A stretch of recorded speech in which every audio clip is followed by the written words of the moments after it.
Karena firman Tuhan yang memberkati kita hari ini spesial. Judulnya, kemanapun pergi ada kemenangan. Kita renungkan dulu judul ini. Kemanapun pergi ada kemenangan. Kemenangan adalah satu kata yang didambakan oleh semua orang di muka bumi ini. Dan kemenangan itu harus jelas sumbernya dari mana, dari siapa. Kemenangan yang kita bawa kemanapun kita pergi, sumbernya dari surga. Dari Tuhan, bukan dari yang lain. Pastikan itu. Dan itu janji Tuhan. Tidak ada keraguan di dalamnya. Sebab Tuhan menjanjikan kita umat-umatnya menjadi pemenang. Bahkan lebih dari pemenang. Beri kemuliaan untuk Tuhan. Haleluya. Kita baca firman Tuhan. 1 Tawarik 18 ayat 13. 1 Tawarik 18 ayat 13. Saya akan bacakan firman Tuhan. Lalu ia menempatkan pasukan-pasukan pendudukan di Edom. Sehingga seluruh Edom diperbudak oleh Daud. Tuhan memberi kemenangan kepada Daud kemanapun ia pergi berperang. Saya ulangi, Tuhan memberi kemenangan kepada Daud kemanapun ia pergi berperang. Mungkin saudara-saudara yang ada yang bertanya mengatakan, Pak, udah sering saya dengarkan khotbah tentang Daud ini. Dari minggu ke minggu, dari YouTube ke YouTube. Ini bukan persoalan Daud yang kita dengar. Tetapi sebelum kita dengarkan khotbah ini, yang menjadi renungan bagi kita apa aplikasi kemenangan Tuhan di dalam hidup kita.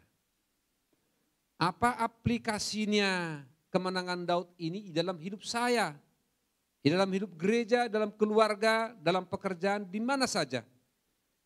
Apa yang menjadi aplikasinya. Jadi jangan renung-renungkan lagi Daud. Daud sudah berperang, sudah menang. Tetapi firman Tuhan yang memberkati kita hari ini.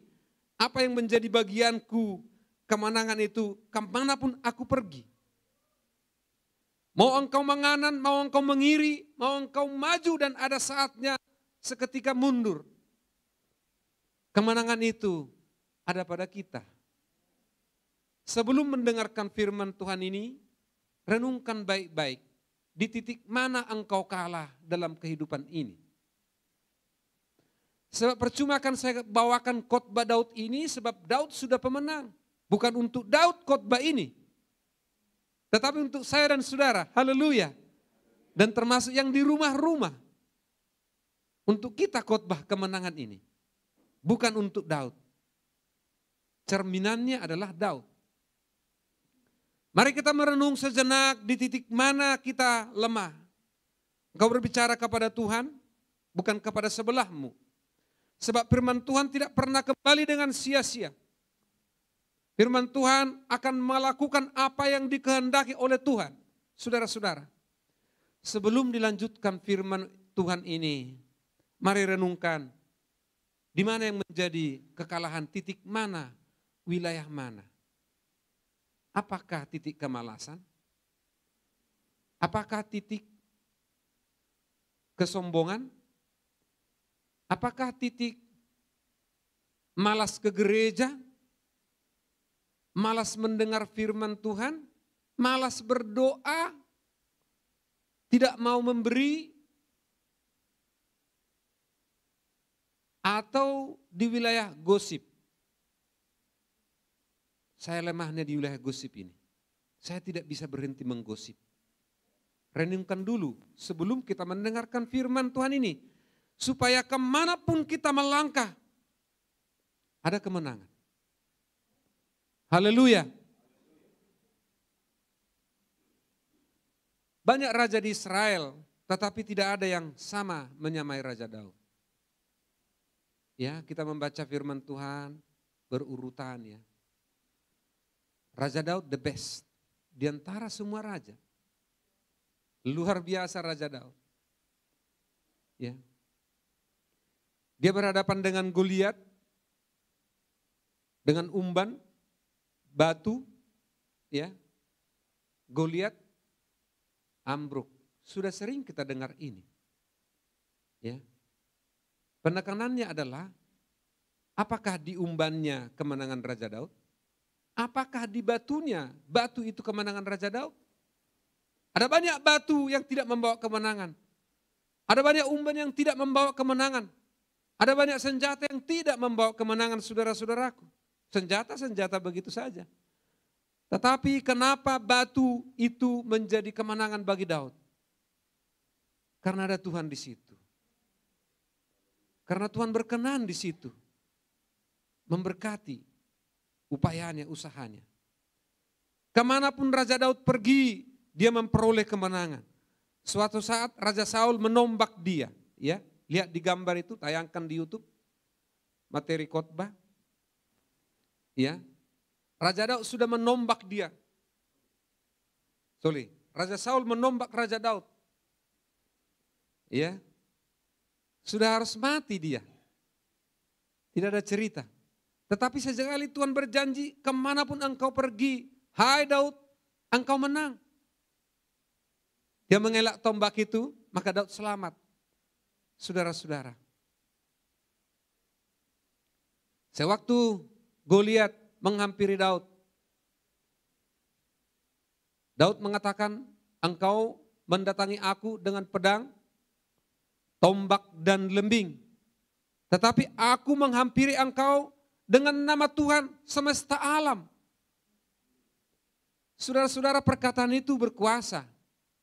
Aku mendatangi engkau dengan nama Tuhan semesta alam.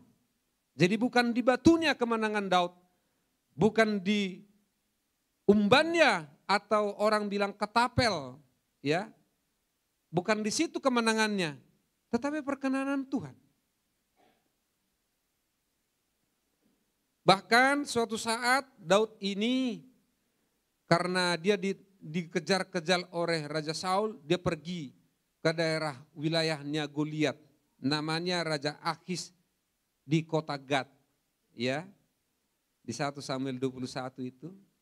Dia ke sana, lalu ada orang berkata, ini Daud yang mengalahkan raja kita Goliat. Didengar Daud ngomongan itu. Lalu dia berpura-pura dengan gila. Ya. Daud berpura-pura gila. Membuat action. Sehingga Raja Akis mengatakan melihat actionnya Raja Daud. Hei, kekurangan orang gila ke aku, kau bawa orang gila ke sini. Pergi. Kenapa dia selamat? Coba misalnya dites ini Daud, ini benar enggak gila ini? Sini, wawancara dulu gitu ya. Mungkin akan ketahuan Daud bukan gila, memang bukan dia gila. Tetapi begitulah caranya Tuhan meluputkan dia dari Raja Akis itu, ya, supaya dia selamat. Aku bukan kekurangan orang gila. Nah, action ini saudara-saudara jangan ditiru ya. Ya, itu hanya actionnya Daud. Dia berpura-pura gila untuk selamat. Daud membuat ini, tapi umat-umat Tuhan jangan tiru action ini. Biarlah itu bagian Daud, ya. Biarlah action lain kita buat untuk diberkati Tuhan. Haleluya. Di tengah musuhnya pun dia selamat, kemanapun dia pergi. Pertanyaannya, ya, kenapa Daud menjadi menang? Ada beberapa poin yang kita dengarkan firman Tuhan hari ini. Ya, pertama, Tuhan memberi kemenangan kepada Raja Daud kemanapun pergi. Ya. Lalu kita harus mengaplikasikan firman ini, Tuhan memberikan kemenangan kepada saya kemanapun saya pergi. Bisakah terjadi seperti itu? Yes. Terjadi. Karena itu janji Tuhan. Kenapa? Engkau dimenangkan Tuhan untuk menangkan banyak orang. Kita dimenangkan Tuhan untuk memenangkan banyak orang. Kita diberkati Tuhan untuk memberkati banyak orang. Haleluya. Pertanyaannya yang menjadi renungan, apa yang menjadi kemenangan Raja Daud? Daud berkenan kepada Tuhan, itu pertama. Hidup kita ini sebetulnya yang kita cari adalah perkenanan Tuhan. Apa yang perkenanan Tuhan saya lakukan, saudara lakukan, itu yang menjadi prioritas kita. Sebab Tuhan memberkati kepada siapa dia berkenan. Raja Daud berkenan diberkati dengan luar biasa. Cari perkenanan Tuhan. Ya. Itu yang pertama. Bukan perkenanan manusia. Bukan berarti kita melakukan hal-hal yang tidak berkenan kepada manusia, bukan. Ya. Tetapi di antara semuanya kita cari perkenanan Tuhan. Berkenankah Tuhan terhadap apa yang saya pikirkan? Berkenankah Tuhan terhadap apa yang saya bicarakan? Berkenankah Tuhan terhadap apa yang saya kerjakan? Iya tak? Berkenankah Tuhan terhadap apa yang saya rencanakan? Kalau Tuhan itu berkenan, tidak usah kita bertimbang-timbang, tidak usah kita membuat ribet, terjadi kemenangan. Perkenanan Tuhan. Menghadap Tuhan itu sebetulnya tidak ribet-ribet. Ya. Mencari perkenanan Tuhan itu tidak ribet-ribet sebetulnya. Yang membuat ribet kita, kenapa? Mau baca firman Tuhan bertimbang-timbang. Mau melayani Tuhan bertimbang-timbang. Mau bekerja untuk Tuhan bertimbang-timbang, timbang-timbang. Akhirnya jadi pertimbangan terus. Kalau ke Tuhan ceplos-ceplos saja, ceplas-ceplos. Ya. Ikut Tuhan saja. Serius ini. Melayani Tuhan saja. Engkau bertimbang-timbang terus. Apa yang terjadi, keraguan yang datang. Ke Tuhan itu ceplos saja. Orang mau nikah aja kalau bertimbang-timbang, ini untuk anak muda ya. Dia melihat, misalnya laki-laki nih. Dilihat wanita, lalu ditimbang-timbang. Seperti membuat peraturan. Pertama mengingat. Undang-undang nomor sekian. Peraturan pemerintah nomor sekian. Itu membuat undang-undang begitu. Lalu menimbang. Ya kan? Bahwa ini dengan ini. Bahwa ini dengan ini. Baru memutuskan. Nah. Menetapkan pasal 1. Kan begitu ya.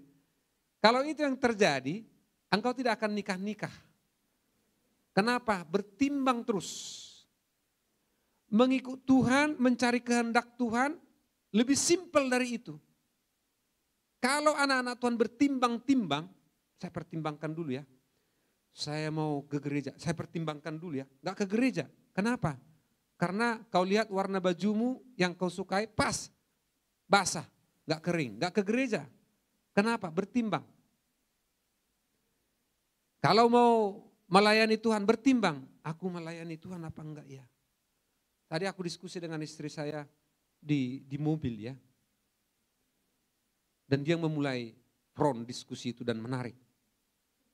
Iya, yang memulai. Ke Tuhan itu sederhana kata dia. Iya benar. Benar, mengikut Tuhan itu sederhana. Ya bulatkan tekadnya, ikut. Bulatkan tekadnya, layani Tuhan. Bulatkan tekad, kerjakan pekerjaan Tuhan. Lihat kedahsyatan akan ada di situ. Haleluya. Kebaikan akan ada di situ. Mengikut Tuhan itu gampang sekali. Mau, ikut, selesai. Tapi kalau bertimbang-timbang, saya tidak tahu apa yang terjadi. Jangan banyak pertimbangan kepada Tuhan. Karena Tuhan tidak pernah menimbang-nimbang kita. Sama dengan anak kalau datang kepada kita ya. Anak kalau datang kepada kita, kita langsung jemput dia. Tapi kalau anak lari dari kita mau bagaimana? Kira-kira seperti itu. Ke Tuhan itu gampang sekali. Ya, ketulusan hati kita, jangan terlalu banyak pertimbangan. Ya. Kemenangan Daud itu begitu, dia mencari perkenanan Tuhan. Dia tidak malu-malu mencurahkan isi hatinya kepada Tuhan. Tidak segan-segan menyampaikan apa menjadi isi hatinya kepada Tuhan. Dan sewaktu dia dipersiapkan, dimatangkan di padang gurun ya. Dia dimatangkan di padang gurun, lanjut ya. Persiapan yang matang di padang gurun. Saudara-saudara, Daud itu dipersiapkan di padang gurun. Dipersiapkan dia benar-benar di padang gurun itu. Bicara padang gurun itu adalah bicara soal penempaan diri. Bicara soal proses. Tidak ada kemenangan tanpa proses. Dia proses di padang gurun itu. Ya. Padang gurunnya Daud beda dengan padang gurun kita saudara-saudara. Zaman itu berbeda. Padang gurunnya Daud benar-benar dia menghadapi singa saudara-saudara. Dan singa itu dirobek-robek dia karena kekuatan dari Tuhan. Padang gurun kita bukan seperti itu. Padang gurun kita adalah ada padang gurun corona, ada padang gurun virus, ada padang gurun ekonomi, ada padang gurun pekerjaan, ada padang gurun pencobaan. Saudara-saudara semua itu padang gurun. Setiakah kita dibentuk dalam padang gurun ini? Itu persoalannya. Daud setia di situ. Dia mau dibentuk di situ. Dia ikuti perspektif Tuhan. Diikuti rencana Tuhan. Maka dia matang. Maka dia kemanapun dia pergi ada kemenangan. Daud itu rendah hati saudara-saudaraku. Rendah hati, bukan tinggi hati. Ya, kerendahan hati mendahului kemenangan. Kalau ada kita yang memang wilayah ini kalah, ada kesombongan, renungkan. Wilayah ini harus kita menangkan. Harus menang. Daud itu mencintai Taurat Tuhan. Senang dengan firman Tuhan. Ya, sangat senang firman Tuhan. Kalau di wilayah ini kita kalah, ya, misalnya tidak suka membaca firman Tuhan, tidak suka mendengarkan firman Tuhan, tidak suka merenungkan firman Tuhan, bahkan kalau dikirim firman Tuhan dia benci, ini padang gurunmu engkau harus menangkan. Harus menang di sini. Sebab kalau tidak suka dengan firman Tuhan, lalu suka dengan apa? Ya, Daud suka dengan Taurat Tuhan. Dan yang paling penting bagi Daud adalah suka menyembah Tuhan. Daud suka menyembah Tuhan. Kemenangan kita ditentukan hubungan akrab dengan Tuhan. Kemenangan spiritual menentukan kemenangan fisik di lapangan. Kemenangan spiritual dulu. Saudara-saudara, apa sih kemenangan spiritual itu? Rohani kita dimenangkan. Kita berjumpa dengan Tuhan, kita akrab dengan Tuhan, kita hidup bersama-sama dengan Tuhan. Orang-orang yang hidup bersama-sama dengan Tuhan, saya melihat tidak ada stresnya. Ya, saya melihatnya tidak ada stresnya, apapun padang gurunnya. Apapun persoalannya, tidak ada stresnya. Kenapa? Spiritualnya menang. Kalau kita menang dengan fisik, menang dulu spiritual, kerohanian kita, kehidupan kita dengan Tuhan, persekutuan dengan Tuhan, keimanan kita dengan Tuhan, itu harus menang dulu. Maka Mazmur 27 ayat 4 dikatakan oleh Daud, diam di rumah Tuhan seumur hidupku dan menyaksikan kemurahan Tuhan dan menikmati bait-Nya. Lanjut. Ya. Diam di rumah Tuhan seumur hidupku. Apakah maksudnya di gereja ini kita seumur hidup? Saudara-saudara? Tidak. Ya kan? Kalau di gereja kita seumur hidup, kapan kita mengurus anak, cucu, keluarga, pekerjaan, profesi? Ya. Bukan itu maksudnya. Sebab Tuhan sudah merombak baik suci itu, ya, sewaktu Tuhan Yesus disalibkan maka tabir itu terbelah dua. Artinya, kalau dulu orang yang masuk Maha Kudus itu hanya orang tertentu. Tetapi setelah Tuhan Yesus dirombak itu semua saudara-saudaraku. Ruang Maha Kudus itu adalah di hati kita. Bait Roh Kudus adalah hati kita. Makanya ada pujian mengatakan, satu hal telah kuminta kepada Tuhan, itulah yang kuingini. Diam di rumah Tuhan seumur hidupku, menyaksikan kemurahan Tuhan. Satu hal telah kuminta kepada Tuhan, itulah yang kuingini. Ayo nyanyi sama-sama. Diam di rumah Tuhan seumur hidupku, menyaksikan kemurahan Tuhan dan menikmati dan menikmati kasih-Nya dan menikmati kuasa-Nya dan menikmati bait-Nya dan menikmati firman-Nya. Saudara-saudara, menikmati bait Tuhan. Tuhan Yesus sudah membentuk. Tuhan Yesus sudah membentuk bahwa bait Tuhan itu adalah diri kita sendiri. Tubuhmu adalah bait Roh Kudus. Saudara-saudara, menikmati hidup seumur hidup kita di bait-Nya Tuhan. Tuhan sudah buat itu di hidup kita. Mari kita menikmati persekutuan dengan Tuhan sepanjang hidup kita. Itulah kemenangan kemanapun kita pergi. Kemenangan itu akan ada. Haleluya. Yang kedua, berperang. Ya. Berperang. Bukan peperangan Daud yang kita bicarakan. Tetapi peperangan kita. Peperangan Daud sudah berakhir. Kalau kita mengeluh-elukan peperangan Daud, itu sudah berlalu dan memang sudah menang. Tetapi bagaimana peperangan yang kita hadapi? Sadar tidak sadar saudara-saudaraku, hidupmu adalah peperangan. Hidup kita adalah peperangan. Peperangan rohani, ya. Kita tidak berperang secara fisik. Tetapi banyak yang kita lihat bukan peperangan rohani yang terjadi. Tetapi peperangan fisik, keluarga, peperangan saudara-saudara. Itu yang terjadi saudara-saudaraku. Dan itu yang disayangkan.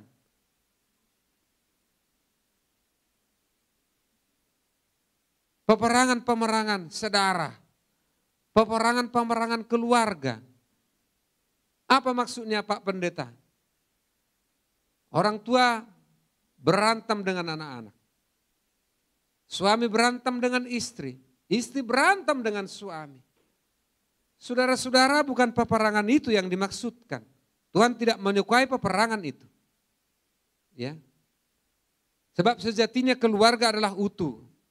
Sejatinya anak-anak mendengarkan orang tua. Sejatinya orang tua membimbing anak-anaknya. Sejatinya istri harus tunduk kepada suami. Dan sejatinya suami mengasihi istri. Jadi peperangan di sini bukan peperangan saudara, ya. Bukan. Mari kita baca Efesus 6 ayat 12. Efesus 6 ayat 12 mengatakan, karena perjuangan kita bukanlah melawan darah dan daging, tetapi melawan pemerintah-pemerintah. Bukan pemerintah negara maksudnya ya, tapi pemerintah di udara, melawan setan-setan maksudnya. Tetapi melawan pemerintah-pemerintah, melawan penguasa-penguasa, melawan penghulu-penghulu dunia yang gelap ini, melawan roh-roh jahat di udara. Inilah peperangan kita saudara-saudaraku. Jadi kalau keluarga berperang, berantem, itu perpanjangan tangan daripada lawan kita. Ini harus kita siasati. Ya. Melawan penghulu-penghulu dunia yang gelap ini. Melawan roh-roh jahat di udara. Inilah peperangan kita saudara-saudaraku. Jadi kalau Daud melawan Goliat, melawan Akis, melawan bangsa-bangsa, peperangan di zaman ini adalah pengelawan penghulu di udara. Melawan setan-setan saudara-saudaraku. Kalau kita lihat banyak orang-orang yang datang kepada dukun-dukun. Kalau kita lihat banyak orang-orang yang meminta kekayaan daripada setan. Saudara-saudara, orang-orang percaya tidak akan seperti itu. Saya percaya saudara-saudara tidak akan pernah ke dukun. Peperangan kita lain. Peperangan kita di pikiran kita. Setan akan membuat sesuatu peperangan di pikiran kita. Ya. Makanya sadar tak sadar hidup ini adalah peperangan. Dan memang berperang saudara-saudaraku. Makanya angkat senjata saudara-saudara. Ya. Senjata perlengkapan Allah. Kita sedang berperang. 24 jam kita berperang, saudara-saudara. Ada peperangan. Nasihat untuk tetap tenang dalam peperangan. Kita baca Ini mengaspirasi kemenangan bagi kita. Yesaya 30, ya. Yesaya 30 ayat 15. Boleh dibaca, boleh ditayangkan. Yesaya 30 ini nanti ditayangkan mulai dari ya. Yesaya 30 ayat 15, demikian firman Tuhan, di layar juga ada. Sebab beginilah firman Tuhan Allah yang Maha Kudus Allah Israel. Dengan bertobat dan tinggal diam kamu akan diselamatkan. Dalam tinggal tenang dan percaya terletak kekuatanmu. Tetapi kamu enggan. Ya. Tinggal tenang dan percaya terletak kekuatanmu. Ketenangan di hari-hari peperangan ini diperlukan. Sebab kalau tidak tenang gelisah. Ya. Ketenangan di hari-hari peperangan ini sangat diperlukan. Sebab kalau tidak tenang berarti gelisah. Bagaimana orang gelisah membawa kemenangan kemanapun dia pergi? Kan tidak mungkin. Gelisah. Ya. Tinggal tenang dan percaya terletak kekuatanmu. Coba ditayangkan, kita baca firman Tuhan, ya. Yesaya 30 ayat 9 sampai 19, ini penting. Coba ditayangkan. Yesaya 30 ayat 9 sampai 19.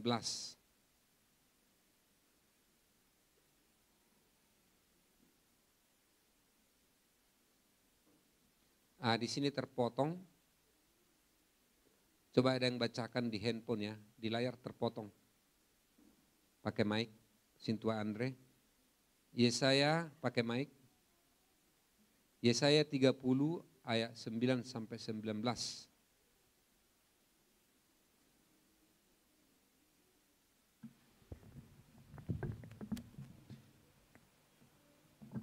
Saya ulangi, Yesaya 30 ayat 9 sampai 19. Kita simak baik-baik firman Tuhan. Yesaya 30 ayat 9 sampai 19. Sebab mereka itu suatu bangsa pemberontak, anak-anak yang suka bohong, anak-anak yang enggan mendengar akan pengajaran Tuhan, yang mengatakan kepada para tukang tilik, jangan menilik, dan kepada para pelihat, jangan melihat bagi kami hal-hal yang benar. Tetapi katakanlah kepada hal-hal yang manis, lihatlah pada kami hal-hal yang semu. Menyisihlah dari jalan dan ambillah jalan lain. Janganlah susahi kami dengan yang Maha Kudus, Allah Israel. Sebab itu beginilah firman yang Maha Kudus, Allah Israel. Oleh karena kamu menolak firman ini dan mempercayakan diri kepada orang-orang pemeras dan berlaku serong dan bersandar kepadanya, maka sebab itu bagimu dosa ini akan seperti pecahan tembok yang mau jatuh, tersembul keluar pada tembok yang tinggi, dan yang kehancurannya datang dengan tiba-tiba dalam sekejap mata. Seperti kehancuran tempayan tukang periuk yang diremukkan dengan tidak kenal sayang, sehingga di antara remukannya tiada terdapat satu keping pun yang dapat dipakai untuk mengambil api dari dalam tungku atau mencedok air dari dalam bak. Sebab beginilah firman Tuhan Allah yang Maha Kudus Allah Israel. Dengan bertobat dan tinggal diam kamu akan diselamatkan, dan dalam tinggal tenang dan percaya terletak kekuatanmu. Tetapi kamu enggan, kamu berkata, bukan kami mau naik kuda dan lari cepat, maka kamu akan lari dan lenyap. Katamu pula, kami mau mengendarai kuda tangkas, maka para pengejarmu akan lebih tangkas lagi. 1000 orang lari melihat ancaman 1 orang. Terhadap ancaman 5 orang kamu akan lari, sampai kamu ditinggalkan, seperti tonggak isyarat di atas puncak gunung, dan seperti panji-panji di atas bukit. Janji keselamatan bagi Sion. Sebab itu Tuhan menanti-nantikan saatnya hendak menunjukkan kasih-Nya kepada kamu. Sebab itu Ia bangkit, hendak menyayangi kamu, sebab Tuhan adalah Allah yang adil. Berbahagialah semua orang yang menanti-nantikan Dia. Sungguh, hai bangsa di Sion yang diam di Yerusalem, engkau tidak akan terus menangis. Tentulah Tuhan akan mengasihi engkau. Apabila engkau berseru-seru pada saat Ia mendengar teriakmu, Ia akan menjawab. Haleluya. Ini kondisi kekalahan bangsa itu, ya. kondisi mereka adalah sangat jauh dari Tuhan. Anak-anak yang suka bohong, dibacakan tadi di Yesaya 30 ayat 9 ya. Anak-anak yang suka bohong. Saudara-saudara, kalau mau menang, bohong itu dosa, ya. Itu dosa. Kalau ada di wilayah ini, anak-anak Tuhan selalu kalah, hari ini Tuhan menasehatkan. Tinggalkan itu bohong. Saudara-saudara yang terkasih dalam nama Tuhan Yesus Kristus, anak-anak yang suka bohong, ya, enggan mendengar pengajaran Tuhan. Saat itu bangsa itu enggan mendengarkan pengajaran Tuhan. Lah, kalau enggan mendengarkan pengajaran Tuhan, lalu pengajaran siapa yang didengar? Jawab sendiri kan? Bukan pengajaran Tuhan yang didengar. Dikatakan lagi, jangan mengetegur kami, tetapi katakan saja yang manis-manis. Tidak bisa ditegur.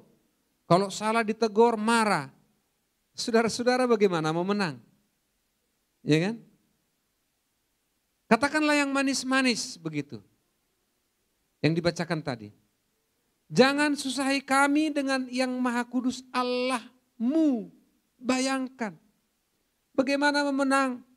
Kalau diberikan nama Allah, diberitakan nama Allah, jangan susahi kami dengan Allahmu.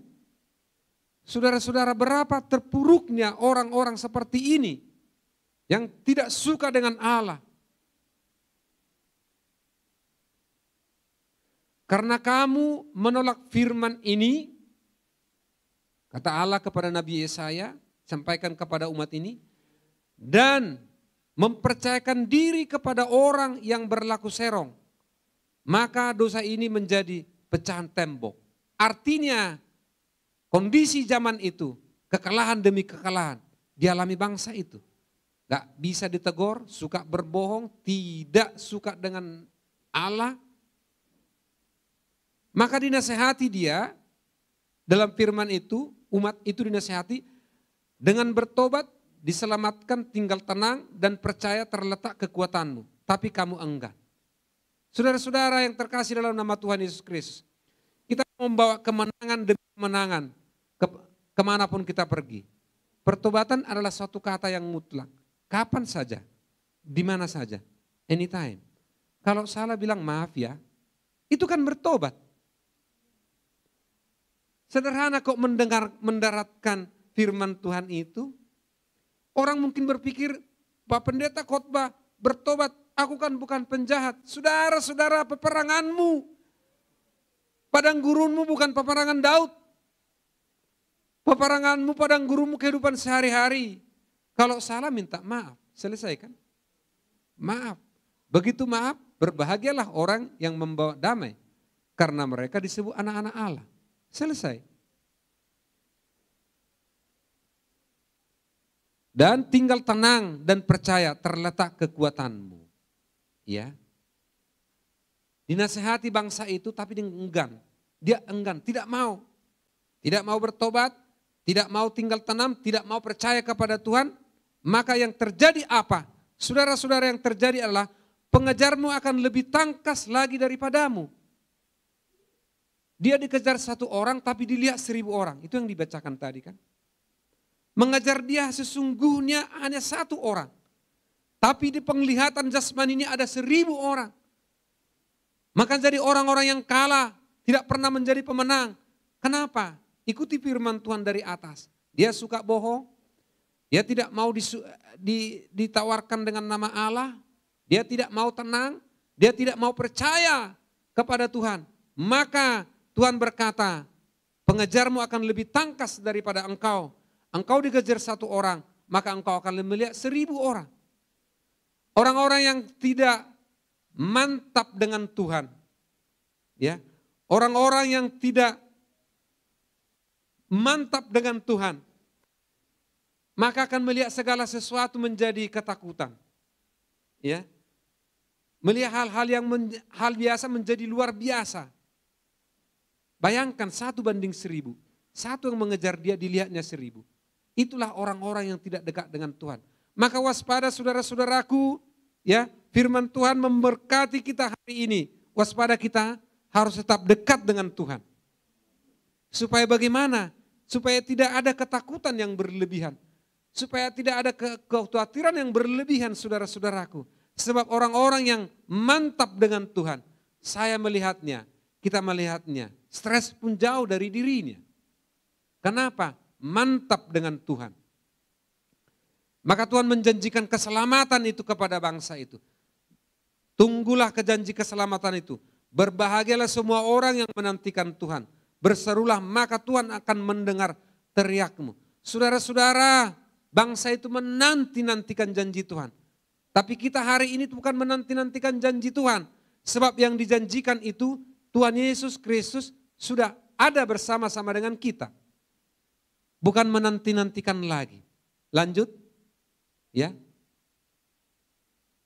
Nah, yang kita dengarkan barusan tadi itu faktor-faktor yang mempengaruhi kekalahan-kekalahan orang-orang percaya.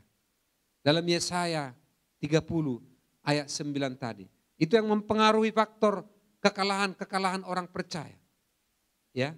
Oleh karena itu, hindarkan itu. Sebab kemanapun kita melangkah, Tuhan Yesus berjanji ada kemenangan di situ. Sebab kalau kita bukan menang, bagaimana kita memenangkan orang lain? Yang ketiga adalah, Yesuslah kemenangan kita. Coba ditayangkan, lanjut. Media, ya. Yesuslah kemenangan kita. Ini yang terakhir saudara-saudara. Kita harus memilih hidup ini berkemenangan. Itu pilihan kita. Ya tak?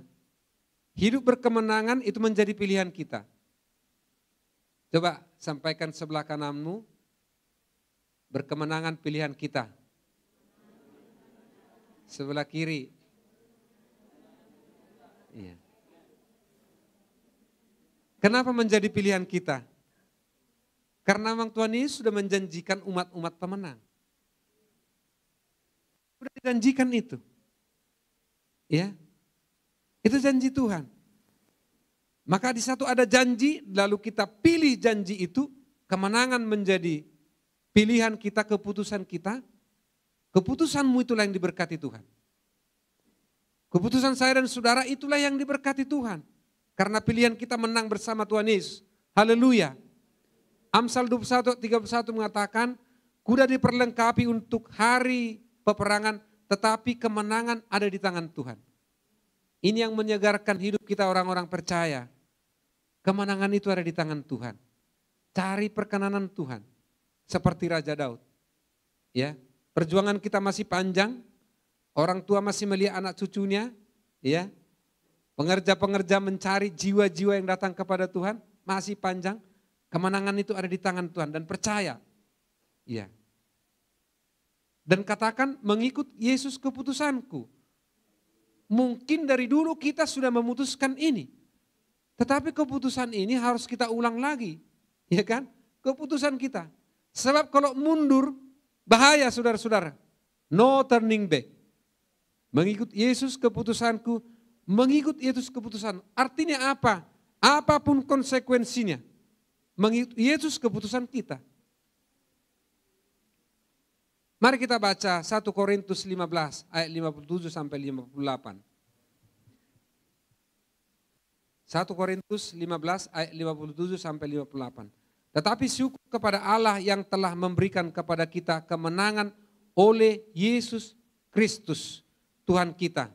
Karena itu saudara-saudaraku yang kekasih, berdirilah teguh, jangan goyah dan giatlah selalu dalam pekerjaan Tuhan. Sebab kamu tahu bahwa dalam persekutuan dengan Tuhan, jerih payahmu tidak sia-sia. Saudara-saudara, jerih payah saudara-saudara dalam Tuhan tidak pernah sia-sia. Ditampung oleh Tuhan. Itulah mahkotamu nanti di surga. Ya. Dan kita bersyukur kemenangan oleh Yesus Kristus Tuhan kita. Maka kemenangan yang kita peroleh itu adalah kemenangan dari Tuhan Yesus Kristus. Sekuat-kuatnya kita berusaha. Sehebat-hebatnya kita berusaha saudara-saudaraku. Tuhan Yesuslah kemenangan itu. Jadi harus terpatri di jiwa saya, di jiwa kita, di iman kita. Tuhan Yesuslah kemenangan saya. Tuhan Yesus kemenangan kita saudara-saudara. Ya. Tuhan Yesus kemenangan kita.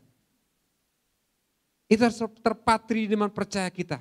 Sehingga di saat kita sedang berada di padang gurun, apa padang gurun kita hari ini? Saya tidak tahu padang gurun saudara-saudara apa, ya, yang sedang saudara hadapi apa, tetapi Tuhan Yesuslah kemenangan itu. Sebagai penutup daripada khotbah ini, kita akan berdoa, ya. Kita akan berdoa bersama-sama. Penutup daripada khotbah ini. Kemanapun kita pergi, kita bawalah nama Yesus. Bawa kasih Yesus dan kuasa Yesus. Itulah kemenangan abadi bagi kita semua.